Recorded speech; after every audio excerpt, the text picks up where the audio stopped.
Most people live their entire lives trying to prove themselves to others, trying to earn trust, approval, acceptance from those around them. But what if I told you there's a level beyond that? A frequency so rare that even the heavens take notice. A state where you are not just trusted by people, but by God. And I don't mean trusted like some vague spiritual compliment. I'm talking about alpha trust, when the divine entrusts you with forces, assignments, and revelations that ordinary souls simply aren't ready to carry. It's the highest form of spiritual responsibility, and it is rare. Very few will ever know what it means to be chosen in this way, not because God plays favorites, but because so few are willing to be forged into someone who can hold this trust. The first sign you have God's alpha trust is that you've been through pain that no one around you understands, and you didn't let it break you. In fact, it built you. You've experienced betrayal, isolation, loss, or suffering so deep that it felt like it would take you out, but somehow you emerged different, sharper, deeper, quieter. There's something about you now that can't be shaken, and that's not an accident. It's a signal. Because God doesn't give alpha trust to the comfortable, He gives it to the tempered. If your story has been filled with inexplicable trials, it doesn't mean you're cursed. It might mean you've been qualified. Many are called, but few are crushed enough to carry the real power. The second sign is that you constantly feel like you've been assigned missions no one else seems to notice. You walk into a room and immediately sense the undercurrents. You see the tension behind the smiles. You feel the energy others overlook, and almost involuntarily you begin to intervene. Not with force, not with ego, but with presence. You shift atmospheres, you carry peace into chaos. You speak words that disarm pain. And most of the time, you don't even know how you do it. You just know. It's instinctual. That's alpha trust. God places you where healing needs to happen because your energy is a divine technology. You are not just reacting to life, you're being positioned. The third sign is more subtle, and it's this. You've stopped needing to be understood even when you're misunderstood by everyone. That's not giving up. That's surrendering to a higher strategy. You've realized that trying to explain your path to people who haven't received your instructions is a waste of sacred breath. And so you stopped broadcasting your blueprint. You don't need to convince anymore. You're not chasing validation. You're moving like someone who knows they're backed by something bigger. That's what alpha trust does to you. It matures you. You start living less for explanation and more for execution. You know God sees, and that's enough. The fourth sign is that your isolation wasn't punishment, it was preparation. Remember those seasons where nobody called, nobody checked in, and it felt like heaven went silent? Those weren't accidents.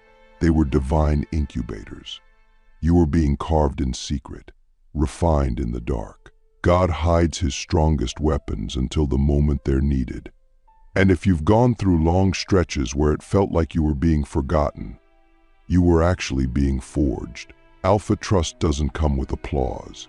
It comes with obscurity, because only in silence can you hear the real voice. And only in solitude can you become someone who doesn't crumble under weight. The fifth sign is powerful and dangerous. You've been given insight that others aren't ready to receive. You've seen things, felt things, known things. Not through logic, but through revelation. You've had dreams that came true. You've spoken truth that shook people. You've carried knowledge that scared even you. That's not imagination, that's access. And with access comes accountability. Remember this, not everything God shows you is for public consumption. Some things are sacred. Some visions are assignments, not performances. Alpha trust means you can be trusted with secrets, with mysteries, with burdens that require maturity. Can you carry what God shows you without needing to be seen? The sixth sign is that you're not obsessed with being used, you're obsessed with being ready. This one separates the spiritual performers from the spiritual soldiers. Many ask God to use them, but they don't prepare. They don't train. They don't purify. But you've been in the gym of the soul. You've been fasting, praying, studying, healing in secret. You've been stretching your capacity. Not because you're trying to impress, but because you know something's coming. You feel it in your bones. Alpha trust means God doesn't have to give you a countdown. You're always on call. And when the moment comes, you don't panic. You activate. And the seventh sign, the rarest of all, is that you've made peace with being the only one and still chose obedience. There were moments when you were the only one who saw it, the only one who felt it, the only one who said no, the only one who said yes, the only one who stayed, the only one who walked away, and you did it anyway. Not because it was easy, but because it was right. That's the final mark of alpha trust. You obey when it's inconvenient, when it's costly, when it's lonely. You obey because your loyalty is not to opinion, it's to instruction. And heaven sees that. It records that. That's who God trusts with rare assignments. Not the loud, not the popular. Buti ubedi.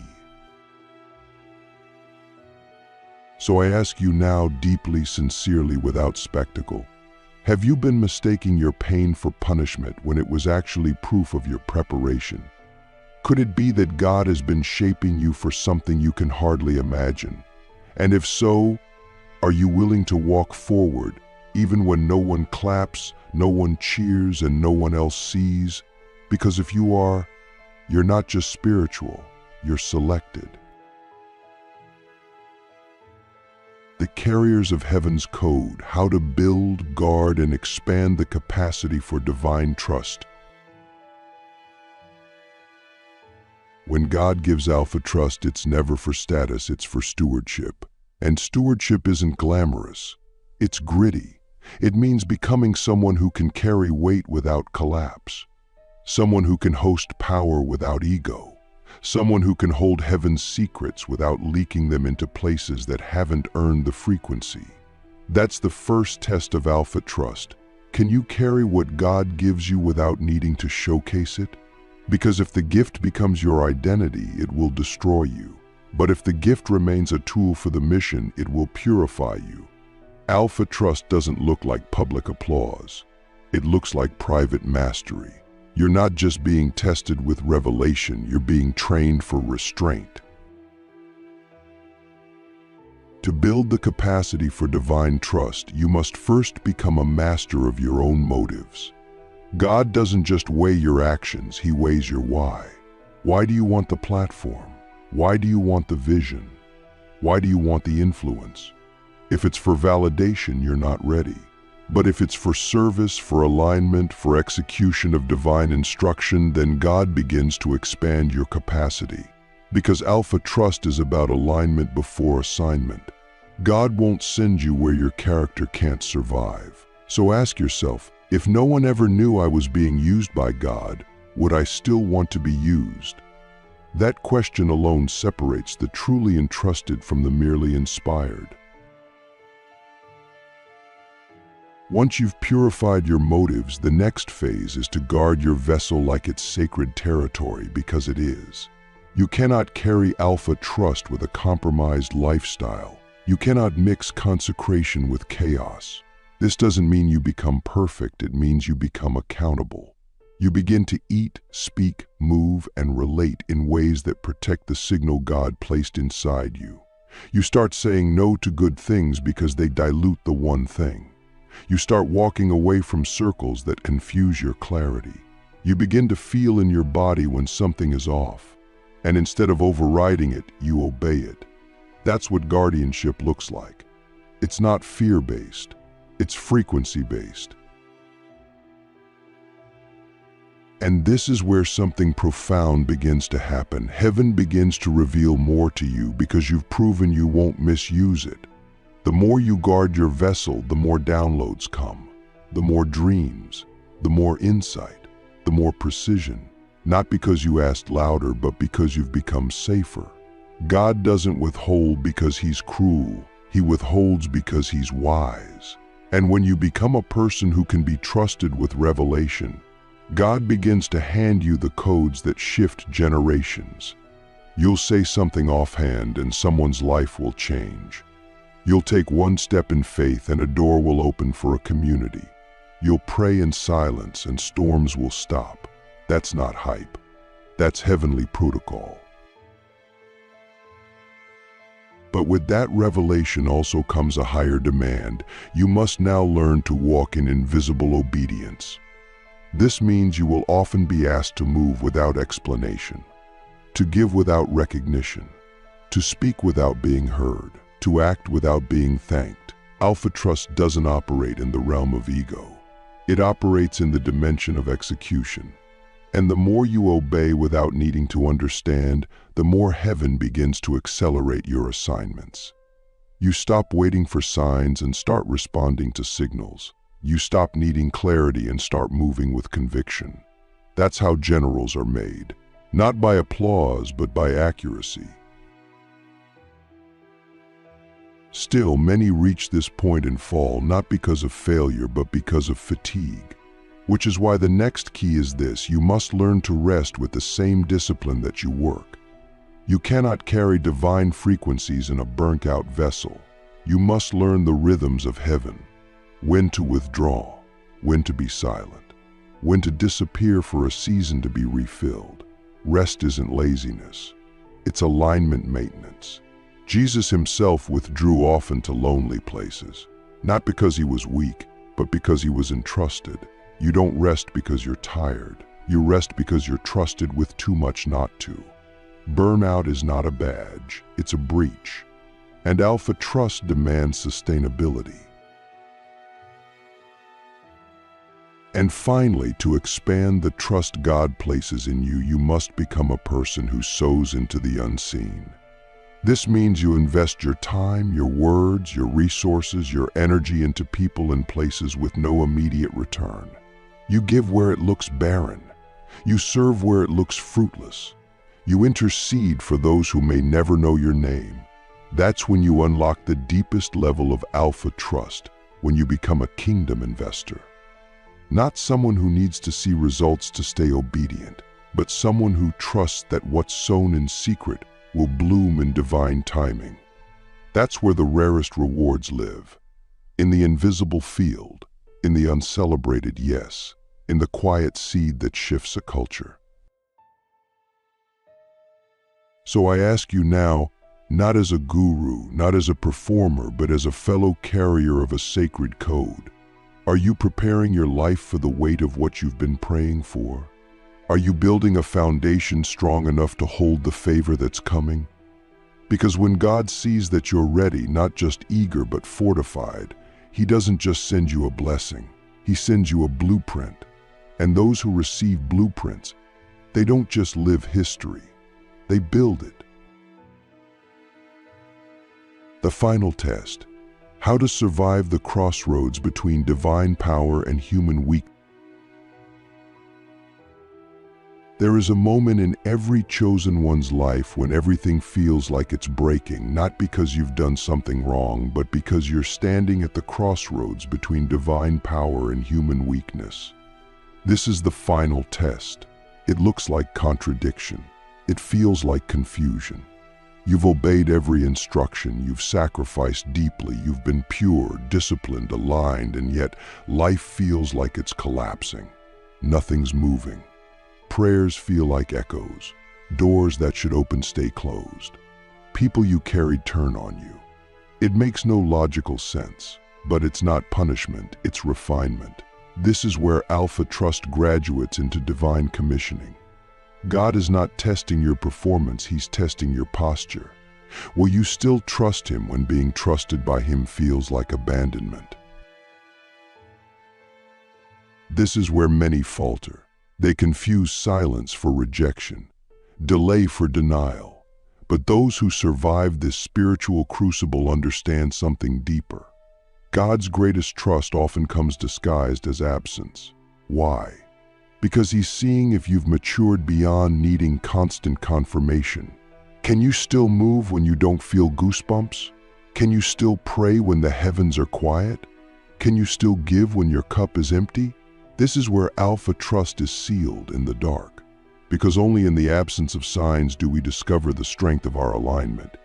And once God sees that you don't need the feeling to stay faithful, he releases the function.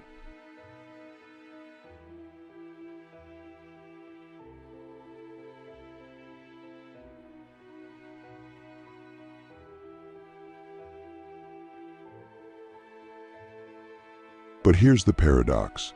The more power God gives you, the more human you will feel. You'll be healing others while battling your own wounds.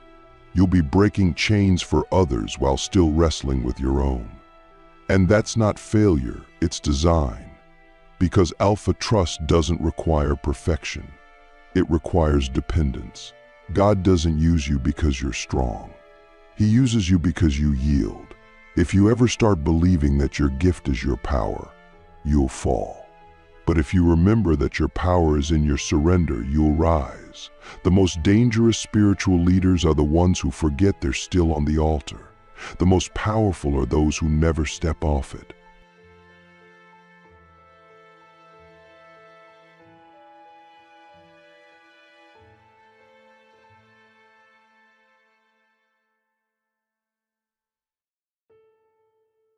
At this level, spiritual warfare becomes more subtle but far more intense. You're no longer fighting obvious sins or surface temptations. You're fighting inner cracks, pride, fatigue, isolation, spiritual ego. These are the things that kill generals. Not scandal, but subtlety. So you must learn to audit yourself constantly. Do I still tremble in God's presence, or have I become casual? Do I still weep in prayer, or have I become mechanical? Do I still serve with love, or am I running on fumes? These questions aren't for shame, they're for survival. Because alpha trust is not a medal, it's a mantle. And mantles get heavy when we stop checking our soul's posture.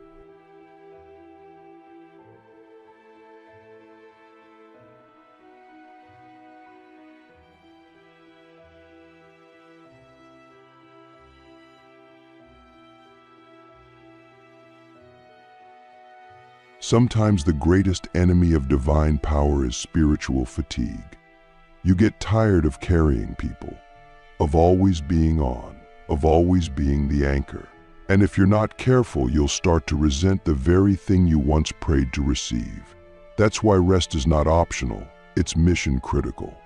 You need spiritual rhythms, retreats, sacred silence, safe spaces where you're not needed, only known. Because if you don't tend to the soul of the one who carries the power will crush the soul. And God didn't entrust you to destroy you. He entrusted you because he knew you'd return to him for renewal. Your strength isn't in your stamina, it's in your source.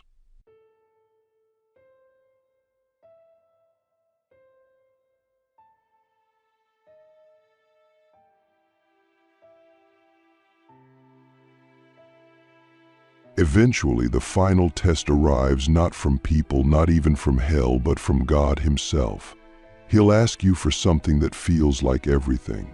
Your Isaac, your dream, your identity, the thing you thought was the reward. And he'll say, give it back, not because he wants to take it, but because he wants to see if it still has your heart. This is the moment that defines eternity. Can you lay the promise on the altar without bitterness? Can you trust the giver more than the gift? That's the apex of alpha trust. When you become someone who can say, even if I lose it all, I'm still yours. That's when heaven opens in ways you can't imagine. Because you've proven that your loyalty isn't circumstantial, it's covenantal.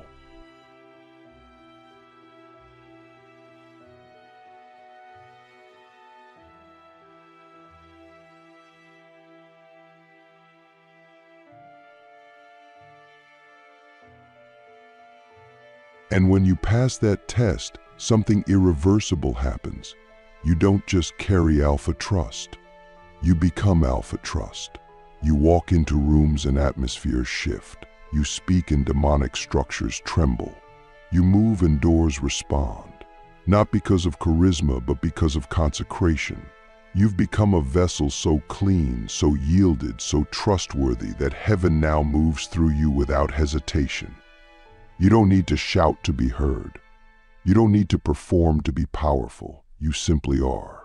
Your life becomes a walking signal, a transmission, a vibration of obedience, love, truth, and fire. And the world will never be the same.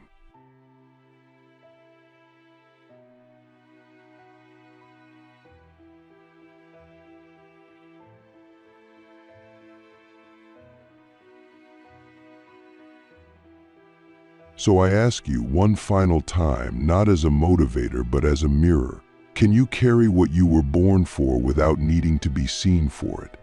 Can you become so surrendered that heaven can move through you without resistance? Can you walk away from applause to protect your assignment? Because that's what it takes to carry the rarest power in existence, God's alpha trust.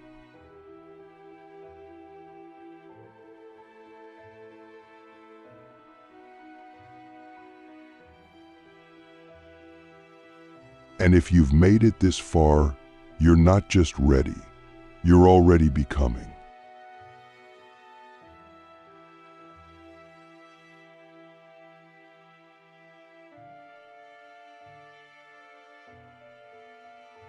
If this shook something ancient inside you, we're building something sacred and cinematic, a global spiritual odyssey.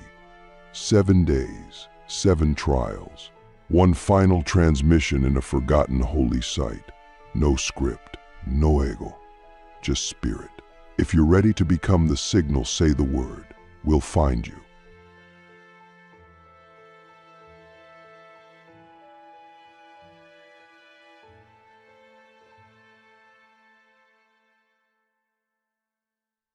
The hidden realm, what happens after God trusts you with power no one else can see.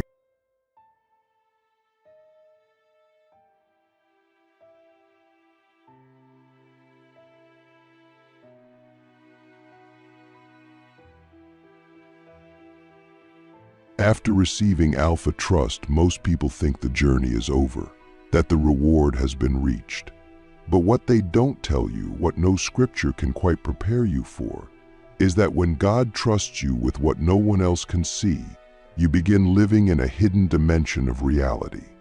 You walk the same streets, speak the same language, eat the same food, but you're not in the same world anymore.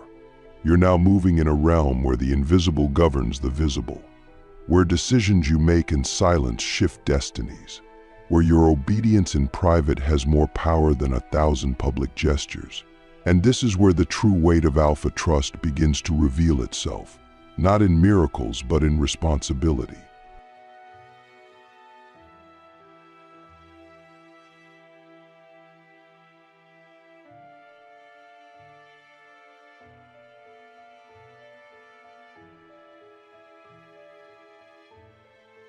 Because now your life is no longer your own. You've become a vessel not just for light, but for instruction. You wake up with assignments that have no explanation. You're moved to speak to people you've never met, to give things you didn't plan to lose, to go places that make no logical sense. But you obey because your soul has learned the language of heaven, and with every act of obedience, your capacity expands. Your perception sharpens. You begin to see people not just as they are, but as they could be, and as they were always meant to be. Your heart breaks more easily. Your spirit burns more deeply. You've been given sight, not just vision, and now you carry it like a torch through a world still asleep.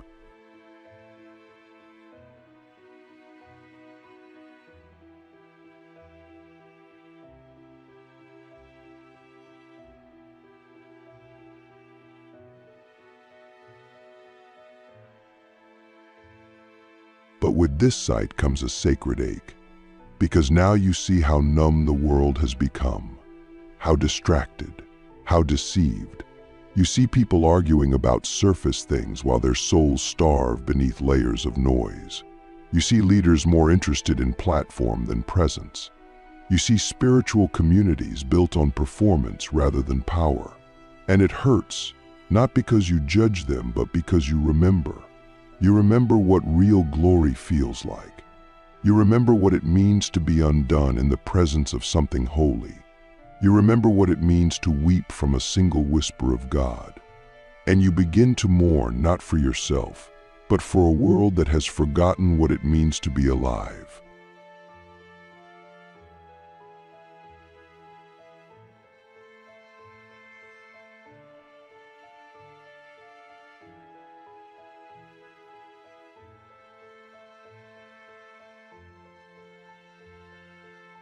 And so you begin to intercede, not with loud words, but with a life that becomes a living prayer. You start waking up in the middle of the night, not from anxiety, but from assignment. You feel burdens that aren't yours. You carry grief that doesn't belong to your story. That's not spiritual confusion. That's spiritual delegation. God is trusting you with the aches of others. You become a bridge between heaven and earth.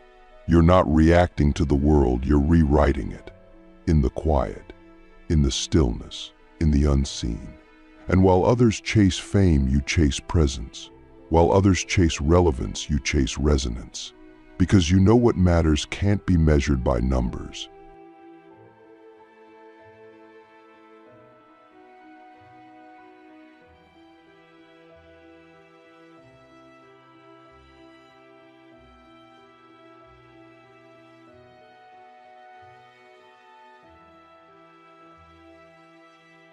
This is when the war intensifies, not outside, but within. Because now your greatest battle is to stay pure in power, to stay humble in revelation, to stay small in the eyes of the world, even as heaven expands your influence. You will be tempted to brand what was meant to be sacred, to monetize what was meant to be free, to control what was meant to flow. But if you remember the altar, if you keep your heart on fire, you will not fall. You will not drift. You will not become the very thing you were sent to heal. And that is the rarest thing in this world, a soul with power, purity, and presence all at once.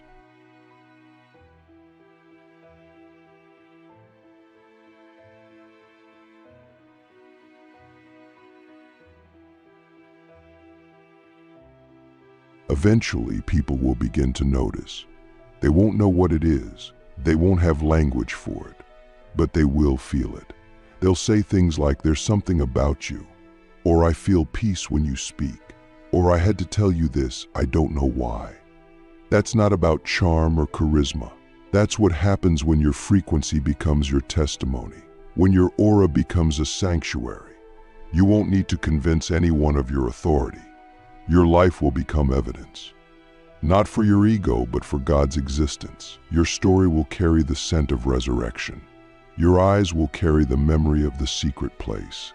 And your silence will carry more weight than most people's sermons.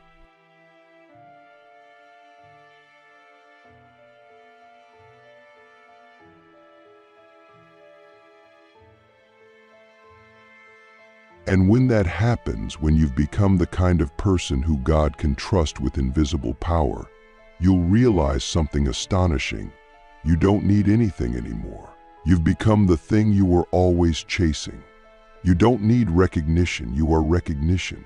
You don't need permission, you are permission. You don't need to be seen, you see. You don't need to be chosen, you are always chosen. And that's when the true miracle happens. Not outside you, but within you. You become free. Not because your life is easy, but because your being is anchored. You are no longer moved by the winds of this world. You've become the wind itself.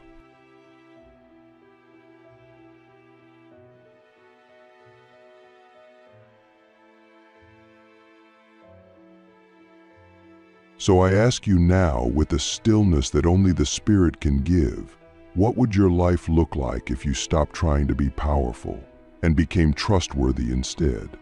What would change if you stopped chasing outcomes and started hosting the presence? What if the very thing you've been praying for has already been placed inside you and all that's left is surrender? Because if you are ready, you're not just walking the path. You're becoming the path maker, and the world will never be the same again.